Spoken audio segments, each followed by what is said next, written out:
আসন্ন ঈদুল আজহা উপলক্ষে বাংলাদেশ রেলওয়ে অগ্রিম টিকিট বিক্রয় যে ব্যবস্থা করেছে এটা হচ্ছে ঈদের আগে 7 দিন 23 তারিখ থেকে আমাদের যে টিকিটগুলো বিক্রি হবে 23 তারিখে টিকিট আমরা 13 তারিখে বিক্রি করব।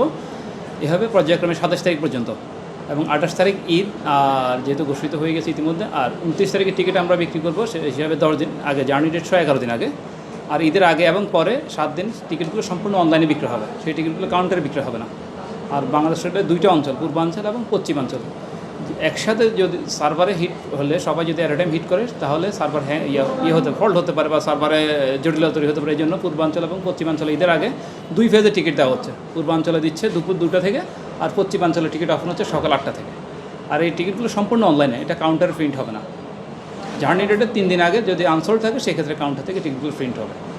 আর বাংলাদেশ রেলে এবার প্রতিবারের মতো কিছু স্পেশাল ট্রেনের ব্যবস্থা করেছে। চট্টগ্রাম থেকে আমাদের এক জোড়া ট্রেন, চাঁদপুর চট্টগ্রাম, চাঁদপুর চট্টগ্রাম, এটা হচ্ছে স্পেশাল ট্রেন। আর বাকি যে ট্রেনগুলো আছে অ্যাজ ইউজুয়াল এই ট্রেনগুলো চলবে। সেই সাথে যাত্রী চাহিদা বিবেচনায় কিছু কিছু ট্রেনে অতিরিক্ত কোচ সংযোজিত হয়েছে বা হচ্ছে যাত্রীদের চাহিদা বিবেচনায়। নিরাপত্তা, রেলের তো নিজস্ব নিরাপত্তা বাহিনী আরএনবি আছে, রেলের জিআরপি আছে, এছাড়া র্যাব এবং অন্যান্য বাহিনী যারা আমাদেরকে ঈদের সময় সার্বিক সহযোগিতা করে থাকে এবং ফায়ার সার্ভিসের একটা ইউনিট এখানে থাকে। যদি আল্লাহ মাফ করবে অনাকাঙ্ক্ষিত অগ্নিকাণ্ড তাৎক্ষণিক নিরূপণের জন্য ফায়ার সার্ভিসের পক্ষ থেকে আমাদের একটা ইউনিট রেডি থাকে। আর আমাদের জিআরপি আর্মি ওরা স্ট্যান্ড বাই থাকে। এছাড়া আমাদের কর্মকর্তারা আমাদের যে পরিবহন ব্যবস্থা সেটা তদারকি করে, স্টেশনে যাত্রীদের সুবিধা অসুবিধা, গাড়ি চলাচল কোনো ব্যত্যয় হচ্ছে কিনা বা সব ঠিকমতো হচ্ছে কিনা, এটা আমাদের হাই অফিসিয়ালরা নিজেরা সরাসরি অবস্থান করে এটা তদারকি করেন যাতে কোনো ব্যত্যয় না হয়।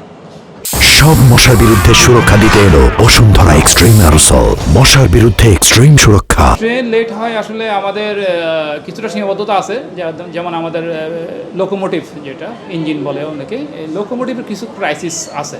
আমাদের যে পরিমাণ প্রয়োজন তার চেয়ে কিছুটা কম আছে, সেই জন্য আমাদের দেখা যায় এক ট্রেনে এসে আরেক ট্রেনে কাজ করতে হয়, সেখানে একটু সমস্যা। এছাড়া ঈদে প্রতিটা ট্রেনে যেখানে ক্যাপাসিটি হচ্ছে 800, সেই ঈদের টাইমে অতিরিক্ত যাত্রী উঠে। রোড সাইড স্টেশনে বিশেষ করে যেখানে 100 যাত্রী ওঠার কথা সেখান থেকে আরও বেশি যাত্রী উঠে, এতে অতিরিক্ত সময় লাগে, যাত্রী উঠা নামা অতিরিক্ত সময় লাগে। এতে করে ট্রেন কিছুটা বিলম্বিত হয়, তবে আমরা বিলম্ব যেটা আছে সেটা রিজনেবল পর্যায়ে রাখার চেষ্টা করি। আর নিরাপত্তাও চিন্তা করে গাড়িটা সেই হিসাবে চালাতে, যদি কোনো ওভারলোডেড ক্রাউডেড থাকে তাহলে ট্রেনের যে স্বাভাবিক স্পিড সেটাও একটু কমিয়ে চালাতে হয় যাত্রী নিরাপত্তা বিবেচনায়, সেক্ষেত্রে কিছুটা লেট হতে পারে।